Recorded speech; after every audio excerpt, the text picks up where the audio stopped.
Hello and welcome to Football League World TV. It's the final show of this Monday afternoon. It is the EFL transfer zone. Of course, as we approach and get closer to the EFL transfer window in January, there's plenty of speculation and gossip to get stuck into. My name is Sam Rourke, the chief editor of footballleagueworld.co.uk. And I'm joined by Billy Mulley, and I was joined by Adam Jones. I don't know where he's gone. Hopefully he'll reappear shortly. But Billy, how are you this afternoon? Yeah, I'm doing well, thank you. Yeah, a few good stories going around at the moment, and yeah, hopefully Adam can come back and back me up. Yeah, fingers crossed. If you are watching this show on Facebook, Twitter, or YouTube, please do send in your comments. Adam looks like he is back. Adam, can you hear me? Yes, for now, yeah. You sounded very. It was like slow motion. It was very weird experience. But I'm back for now. Good stuff. Well, Adam is back. Adam, how are you doing this afternoon? All right? Yeah, not bad. Two Reading bits on the agenda, so yeah, couldn't be any better, really. Yeah, absolutely. Lots going on with the Royals at the moment. Right, let's get straight into it then. So we're going to start off with one of the main kind of transfer lines that's been floating about over the last few days. The future of Folarin Balogun at Arsenal. He's been linked with a move to the Championship in the new year. Middlesbrough, Sheffield United and Swansea, three of the clubs linked with the 20-year-old. He's found it hard to break into Mikel Arteta's first team at the Gunners with the likes of Aubameyang, Lacazette, Martinelli and the rest. It's a very, very star-studded front line at Arsenal, so it's tough for him to make the grade there. But as we've said, there is interest in the player from Boro, Sheffield United and Swansea. Billy, let's come to you first. It wasn't too long ago that Balogun was being linked with a fairly big money move to RB Leipzig and a number of other German clubs. Do you think a move to the Championship is an ideal next step for him? Certainly, I think we've seen the Championship be that sort of middle ground quite often in recent years. You think of Emil Smith-Rowe coming to Huddersfield and having a successful spell and then going on to achieve what he has done with Arsenal and making the England squad as well. You think of Ryan Brewster, another example of that kind of calibre of player that's come through the England youth system, used a Championship loan move and perhaps hasn't gone according to plan as of yet, but still a player with a very big future. And in terms of Balogun, I think the Championship move is probably the next best destination for him. Get that experience that he probably needs, show an excellent promise when starting the other day for England under-21s and looks a real talent. His intelligence in the box, just watching him move around and cause havoc just solely by his movement was quite good to watch. His pacing behind as well, and his ability to score goals as well was also there for all to see. So yeah, I'm excited for what he can do in the future. I think I'm a little bit sceptical about the clubs though. I'm not too sure if Middlesbrough, Sheffield United and Swansea are the best suitors for progressing him, and I'm not entirely sure that they're the clubs that particularly need him as well. But I'm sure we'll get onto the individual clubs themselves. Yeah, absolutely. It sounds like Middlesbrough, of the three clubs, are the team that are taking his interest most seriously. Chris Wilder was spotted watching the player when he was playing for the England under-21s the other night. Does sound like he's looking to add to his striking options. Adam, what do you think of the Middlesbrough interest in particular? Obviously, they've got Uche Pezu and Andras Sporar as their kind of main front line. We've seen Josh Coburn as well, the youngster, play a couple of games under Warnock of late. Do you think Balogun to Boro's got legs, and do you think it's a good potential move for the player? I think so, yeah. As you mentioned, you've got Ikpeazu, you've got Sporar as well. You've got also Duncan Watmore, and as you said, Josh Coburn. So, there is going to be quite a lot of competition in that place. Of course, there's going to be. But I think from a Middlesbrough perspective, I don't think you'd really be losing very much if you got him in. I think Arsenal, they have the financial capability to kind of not have to, receive a loan fee for his services. I doubt that they'd make Middlesbrough pay all of his wages as well. So for me, I think it would be a low risk and a potentially high reward signing. I think for me, Sporar has done well to adapt to English football, and I think they've got a really capable strike force. But for me, looking at Chris Wilder, I think he's going to go with two up front. I think a 3-1, 3-4-1-2 would work quite well actually, and I think they did something similar under Neil Warnock. I think it was forced into it because of an injury crisis at the back, but I think they'd suit that system. So having two up front, you kind of need plenty of options up there. And I think for me, having Balogun up there with someone else, I think they could kind of bounce off each other and thrive. So for me, I think, as I said, it would be low risk and potentially a really high reward signing as well. And that may also allow, Coburn to go out on loan as well at some point if he's not getting the minutes that he'd ideally want. So for me, it would be a good fit and definitely a better fit for me than Sheffield United anyway. Swansea might fit in, but Sheffield United, I don't think there's any real chance. Yeah, I mean, the Sheffield United interest in particular quite surprised me, given the amount of options they've got in that forward line. You'd imagine if they added Balogun to that mix, there'll be a lot of unhappy strikers in that team that won't be getting minutes. I mean, Billy, it sounds now like Sheffield United probably won't be pursuing this deal. That's the kind of latest emerging from Bramall Lane.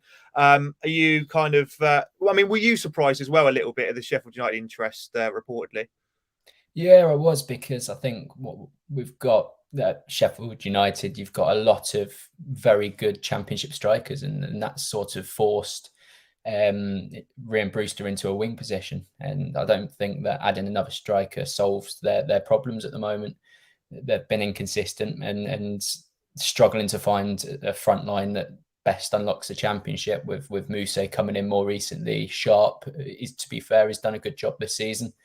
I've been quite impressed with what he's done. McBurney's shown in glimpses what he can do, and then David McGoldrick again, all players that I imagine will come into form as the season progresses. And adding another striker into that, a sixth striker, just doesn't really make too much sense to me. And in my opinion, I think Swansea is a destination that's more suited. But I think even more than anything, I can see him going to Forest. I know they haven't expressed any sort of interest, but that's a destination for me that I could see him going to and thriving under Steve Cooper.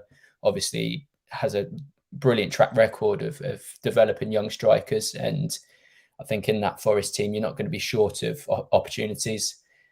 You have the likes Brennan Johnson, Alex Mighton, Lolly, all supplying. You're going to be presented with a consistent amount of chances as the season goes on.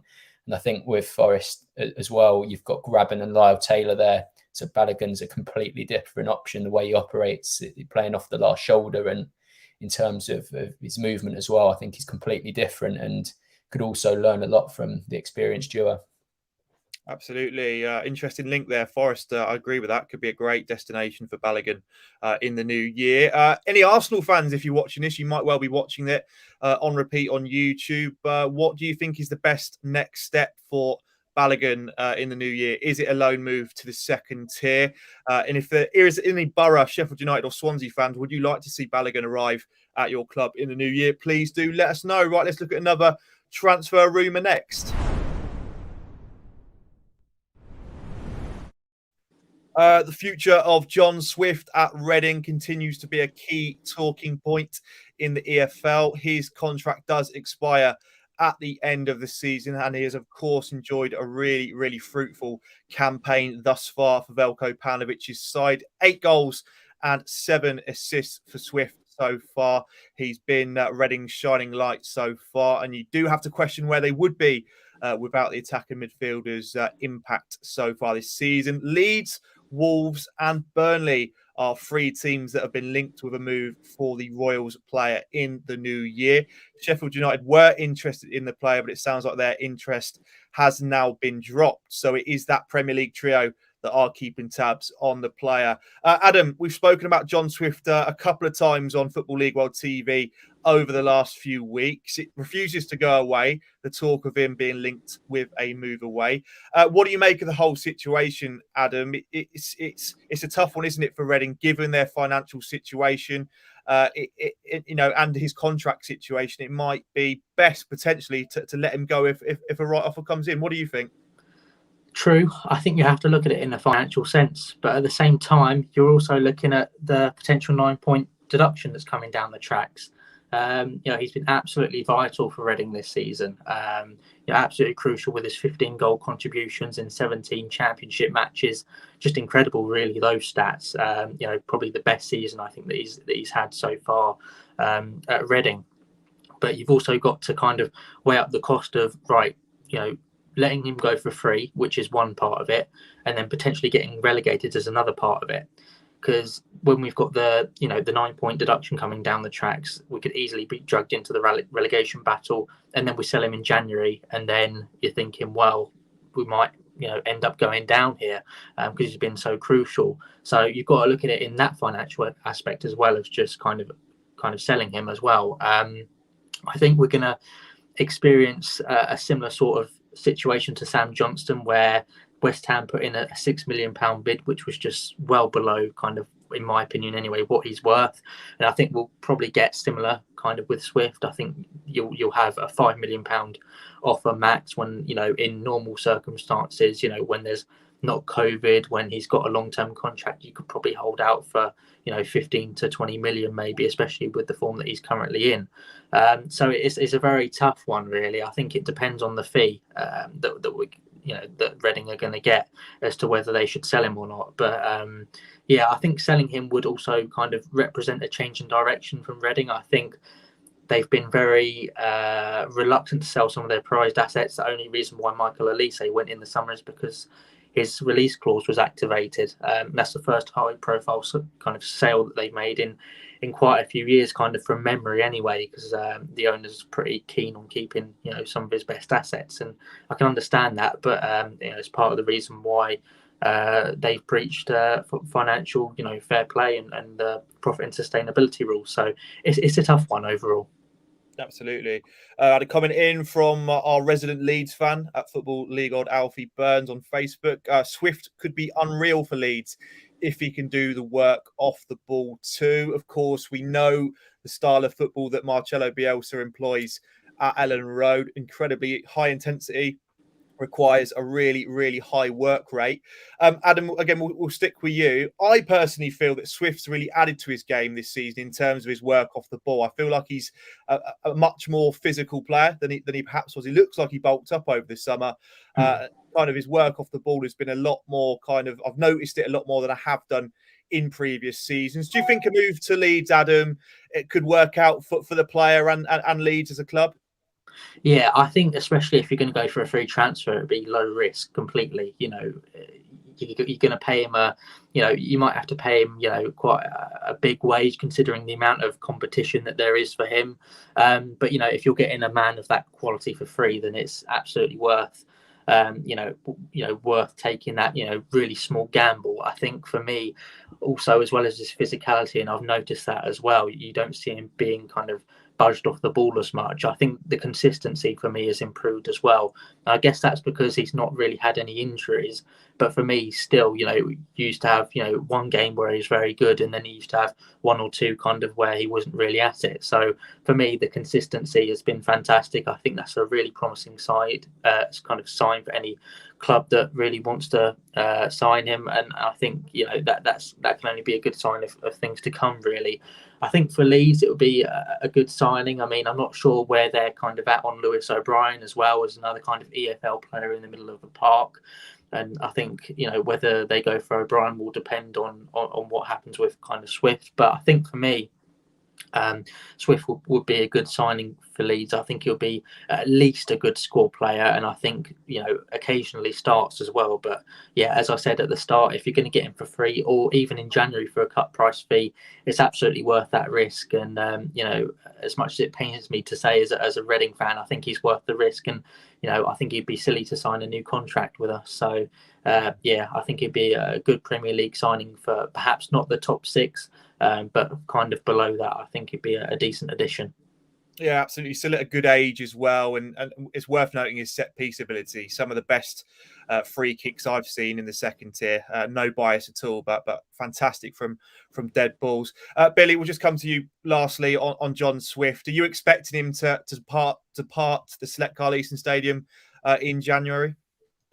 I do, because I think he's one of the select few players in the Championship that could step up to Premier League football with ease, really. You see the teams that are in for him as well. I could see him starting at Wolves, at Leeds, and definitely at Burnley as well. I think Leeds is quite an interesting one as well. As you say, the high pressing football, the counter-attacking football. You think the likes of Jack Harrison and Rafinha feeding off the balls that Swift will play through. I think that's quite a promising sign for Leeds fans if that was to happen. I think over the years as well, Leeds would have grown accustomed to seeing Swift and what he can do at Championship level. So yeah, I think that would definitely be a good signing for them. I think Wolves are quite similar. They see a lot of possession, work very hard off the ball, and they perhaps do miss a player that plays a little bit more advanced than Ruben Neves and Moutinho, who can probably dictate play and sort of carve defences open. And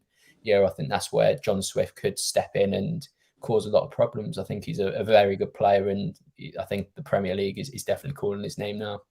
Yeah, absolutely. Any Royals fans watching this show, let us know in the comments your thoughts on John Swift's situation. Do you expect him to depart the Berkshire club in the new year? Please do let us know. Right, let's look at another transfer rumour next.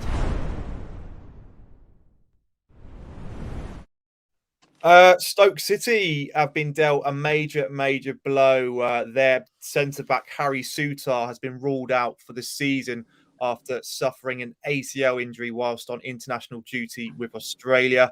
Souttar has been a major component in Michael O'Neill's side so far this season, really impressing at the heart of defence and really commanding powerful displays from the 23-year-old. And news coming out suggests that they're going to look to sign his brother, John Souttar, in the new year from Hearts. The 25-year-old is a Scotland international and has been on Stoke's shortlist for a number of months now. So this looks like it could well happen potentially in the new year. Billy, first and foremost, just on Harry Souttar, it's a major blow, isn't it, for Stoke?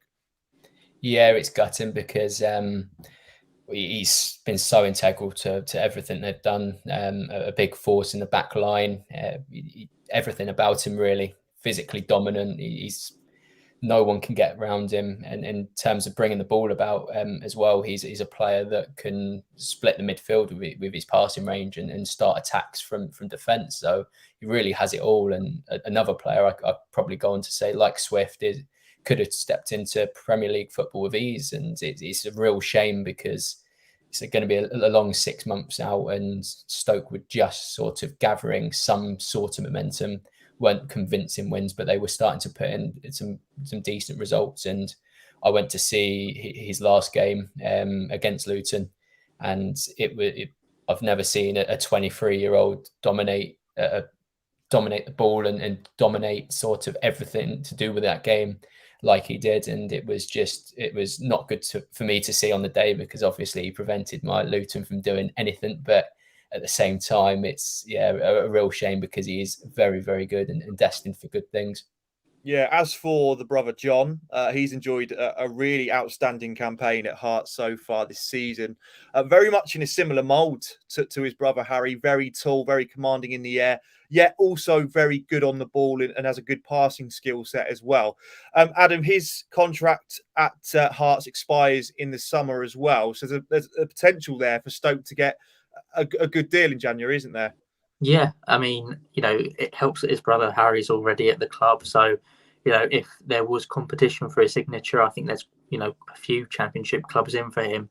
So I think for me, the fact that he's got his brother there already would give them a massive edge over that. I would probably negotiate something in January.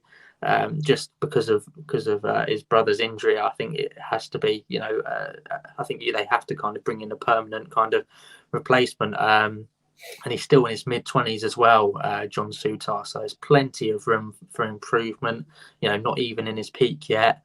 And I think for me, having another permanent signing at centre-back in there is absolutely crucial. We've got Leo Østegård in there, but he'll be gone at the end of the season. I don't see him kind of extending his stay at the Bet365 Stadium. And I think for me, if they're going to continue with 3 at the back, and I think that they should, I think they've got to trust in that process, in that system, then I think they do have to get in another permanent centre back, and Souttar would fit that mould perfectly.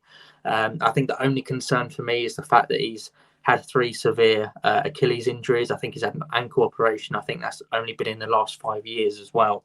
So that's a real source of concern. I think the fact is, I don't think they'd find it hard to negotiate a transfer fee. I don't think they'd find it hard to negotiate personal terms. The one thing I think that might be a bit of a stumbling block, I think, is the medical. And I think that might be the one thing that prevents the deal. Because, the injuries that he's had, they've not been, minor. They've been quite severe. But I definitely think either way, they should get in a permanent centre-back in January as kind of a long-term replacement for Ørstigård. And whether that's Souttar or not, we're not sure. But the injuries are one to keep an eye on. Yeah, absolutely. I mean, you do feel Stoke will be able to cope in the meantime, given the amount of resource they've got at centre back. Leo Ørstigård, Danny Bath, James Chester, Ben Wilmot. There's lots of proficient Championship centre backs there. But John Souttar, like you say, Adam, could be a good permanent replacement for Ørstigård, who is, of course, only on loan. Right, let's look at another transfer rumour next.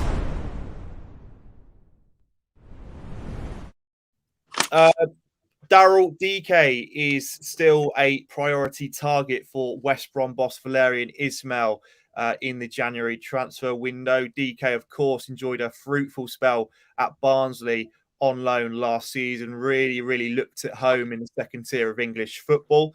We know Ismaël likes them sort of powerful, big strikers up front. We've seen Jordan Hugill arrive at West Brom, perhaps not delivering as much as Ismaël would have wanted so far, but DK is the man that Ismaël wants. DK is enjoying a really good spell with Orlando City as well right now. 10 goals he scored in the MLS. Again, such a young player as well. So much room to grow, develop and mature as a player. Billy, let's come to you. There are suggestions that given DK's really strong form for Orlando, his price tag could have been, elevated to a level where West Brom can't pay. But in terms of DK and West Brom, is there no surprise to you to see that Ismaël, wanting to sign DK given how good he was at Barnsley? Yeah, no surprise at all, really. And as you say there, he's such a young player and really his ceiling is so high. And I think that's sort of comes into the thinking of Ismaël, obviously, because the ultimate ambition for West Brom this season is to get promoted, and having DK in and getting promoted, I think that's probably the future. His levels Premier League. I think he showed that at Barnsley at such a young age. He managed to completely tear apart defenses at times, and it was exciting to see. Obviously, he's gone back and carried on in that same vein, and I think that he deserves a move to the top end of the Championship, and he could be sort of that missing piece that West Brom are seemingly missing at the moment, because I think we've spoken a fair bit about there being that little bit of a gap between where Bournemouth and Fulham are at the moment and where West Brom are. It seems that those two are running away with it. West Brom are not firing as we would have expected at the start of the season. And I think DK comes in and, I think he can help bridge that gap. He's a player that chases lost causes and makes a lot happen from that. I think we've seen that a lot at Barnsley as well. And getting him back with Alex Mowatt could be massive as well. Those two developed a very good relationship. And I think that's something that could help steer them towards promotion once again. And as I say, I think if West Brom do get promoted, he's a player that can easily adapt to the Premier League and cause chaos in the higher division as well. Yeah, you're absolutely right there with what you say, Billy, in terms of Fulham and Bournemouth having very clear-cut strikers. We know week in, week out who's going to start up front for Bournemouth and Fulham, Mitrovic for Fulham and Dom Solanke for Bournemouth. As for West Brom, it kind of does seem to chop and change, doesn't it? As weeks go by, we've seen Matty Phillips play in a central role and Callum Robinson play through the middle, Jordan Hugill, Carlin Grant. There doesn't seem to be that kind of striker where Ismaël calls upon week in, week out in that central role. Do you think, Adam, bringing in someone like DK in January will be that, like Billy says, that kind of missing piece in the jigsaw to really, cement themselves in that top two? I think exactly that. I think also they might end up needing another centre back maybe. If there's another injury crisis with the likes of Keane Bryan out for the season. But I think for me, absolutely missing piece of the puzzle kind of has to be that striker. I know that they've got quite a few options up top, and I know that the fact that they rotate is not exactly down to him not knowing his best 11. It's down to the fact that the intensity of the style of play and the busy championship schedule, and I kind of understand that. But at the same time, you do want a settled kind of front line at times as well. I think you kind of want your main three, and then kind of have your impact players, and then kind of rotate kind of occasionally. For me, Carlon Grant, I think, has stepped up really well. So I think he has to be one of the first names kind of on the team sheet kind of every week, with a little bit of rotation. I think DK, up front would be, fantastic. I think, he would be that ideal person to have up front. As Billy said, links up well with Mowat as well, and they'll only push each other on. I know in January it's quite hard for players to integrate into the first team squad. But, with Mowat already there and he already knows Ishmael's system, I think it will be a really nice fit, and I think he'll make an instant impact. And would compensate, I think, for the lack of goals that Jordan Hugill scores. Callum Robinson scored 3 goals in his first 3 matches of the season and then kind of went off the boil a bit. So it does feel like they kind of need that main goal scorer. And I think that has to be at the top of their priorities at the moment. I'm not 100% sure if the West Brom board will kind of fork out kind of a fee, even a loan fee. I think might be too much for them because they were quite conservative in their spending kind of in the summer. So I kind of really doubt that this move will happen. It might come down to a potential sale of Sam Johnston, but I don't see him going either. So it might be more of a kind of a possibility at the moment, that signing, than a probability. And I think that'd be a real shame, because I think for me that would be the difference between chasing the top 2 and kind of falling back into kind of maybe even a battle for the playoffs. I know that they've had some frustrating results, obviously the 3 consecutive draws when they were on their unbeaten run, which proved to be really frustrating, and then recent losses and inconsistency, and even their recent draw against Middlesbrough. And I think DK would be the difference to kind of make something out of nothing and really kind of prove to be that kind of marginal gain in the Baggy squad. And I think for me that would be a smart investment to make if they made it. Absolutely. West Brom fans, get in the comments. Would you like to see Daryl DK arrive at the Hawthorns in the new year? Judging from social media reaction, it sounds like he'd be a very, very popular signing if that did come to fruition. Right, we've got a couple more rumours coming up next. Staying on the theme of West Bromwich Albion, latest report suggests that Valérien Ismaël is open to the idea of Kenneth Zohore staying at West Brom past January. The player signed from Cardiff back in 2019 for £8 million, has never really delivered the goods in the Midlands since arriving, it's fair to say. He struggled to break into that West Brom first team. And it was looking likely that he would be moved on in the summer, but no suitors managed to get a deal over the line. Let's come to you then, Billy, on Zohore. It's looking quite evident that he's not in Ismail's first team plans. He's only had a handful of appearances for the Baggies so far this term. The latest comments from Ismail suggest that the door is open for him to remain. But what do you think would be the best kind of scenario for Zohore? Personally, do you think getting out of the Hawthorns would be the best course of action for him? 100%, yes. I think with Zohore and with West Brom, we've seen what we just spoke about there, that they've consistently rotated their front line, but Zohore never seems to be a part of it. So even when Ismail has been looking to freshen things up and change things around, Zohore hasn't been part of his plans. And for that reason, I can't see him getting back into there, and especially when you consider that this notion of a sixth striker in DK could come in and completely ruin his chances, basically, of ever getting back to first team football at West Brom. I think for Zohore, definitely has to be looking at the exit door, permanent or loan, somewhere where he can get his confidence back and prove that he can still compete at this level or wherever in Europe it may be, wherever in the world it could be. He just needs out, I think, and I don't think it matters where. He just needs a destination where he can go and score goals again and basically instill confidence back into himself, and even return to West Brom if it is a loan move and force himself back into contention, or if it's a permanent move, then just get himself back into that sort of frame of mind, that striker that we've seen quite a few years ago. Yeah, absolutely. His contract does expire in 2023, so he's still got a year or so left on his deal. Like you say, Billy, we saw Zohore in really fine form for Cardiff. There's that one particular season, wasn't there, where he really come to the fore and scored a hatful of goals, didn't he, for the Welsh club? But just finally on Zohore then, Adam, are you in agreement with Billy then that a move away is necessary for him?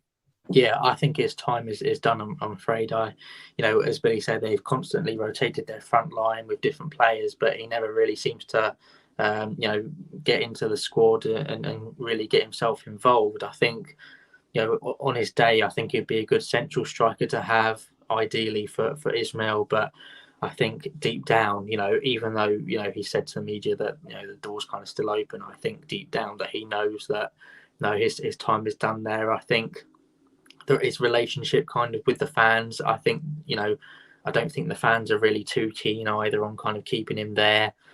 So I think for me, the first priority, they're never going to recoup the £8 million that they paid for him. But I think the first priority is making sure that they get their wages off the bill, whether that's, a loan deal or a permanent deal. I think for me, wages can often be the killer kind of in terms of financial fair play, EFL rules and financials and that sort of thing. So I think getting them kind of off the wage book is an absolute must if they're going to bring another kind of central striker in.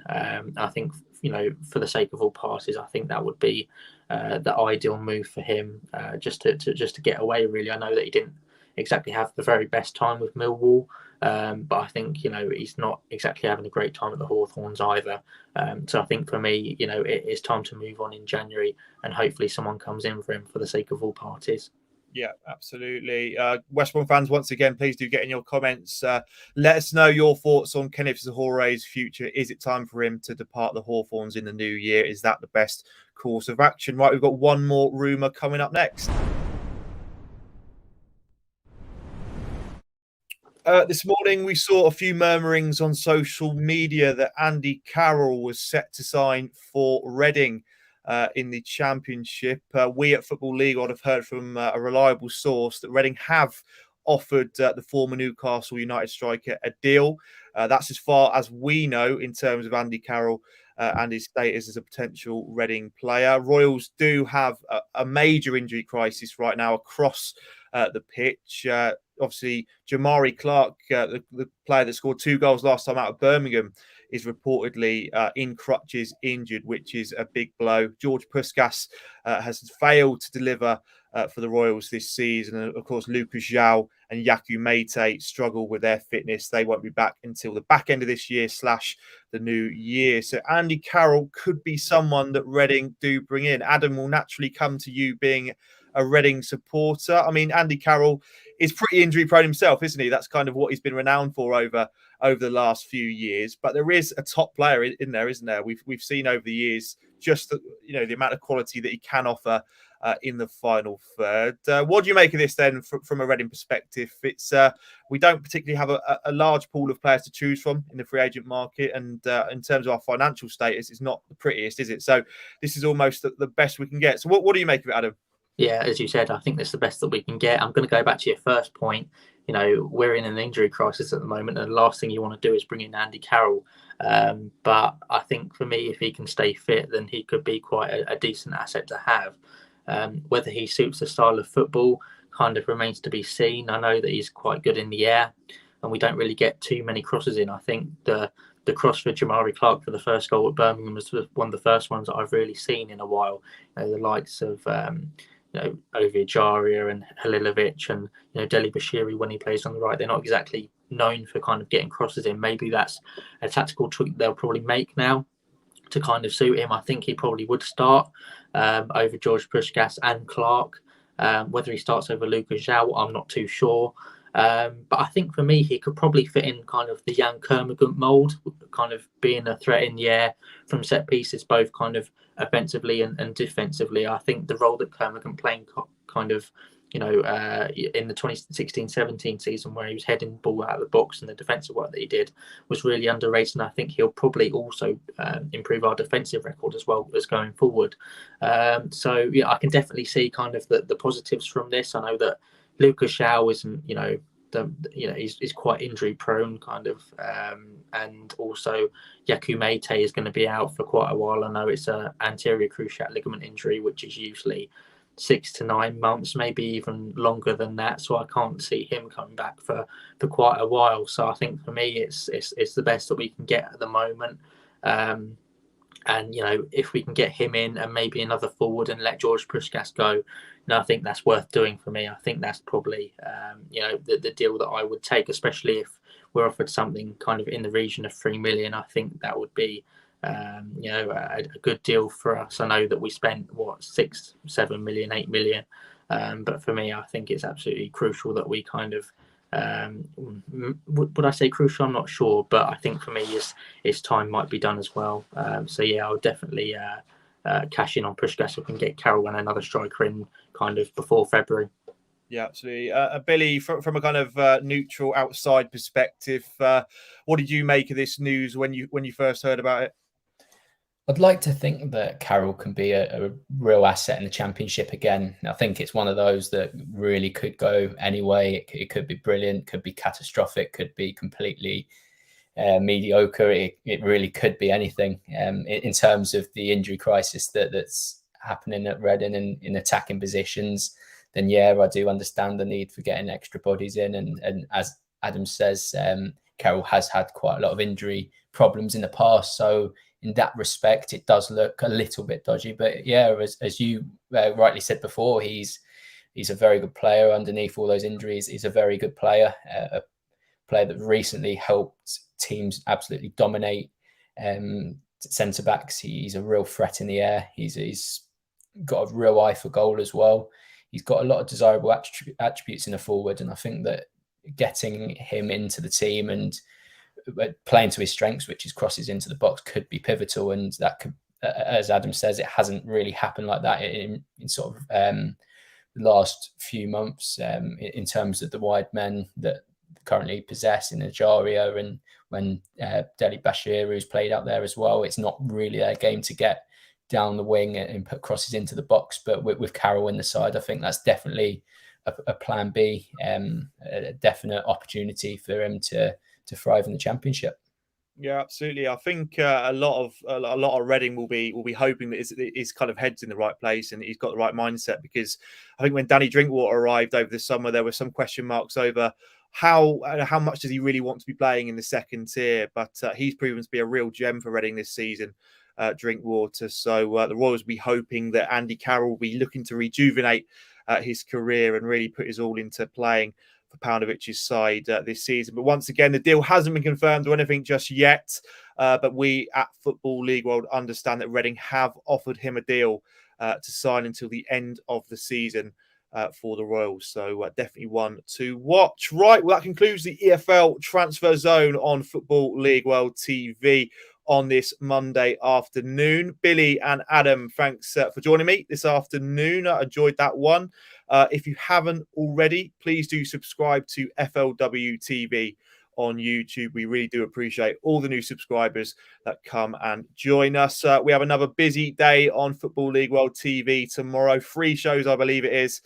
Lots of debate shows tomorrow. So please do keep tabs across our socials for that one. But once again, thanks for watching and we'll see you next time.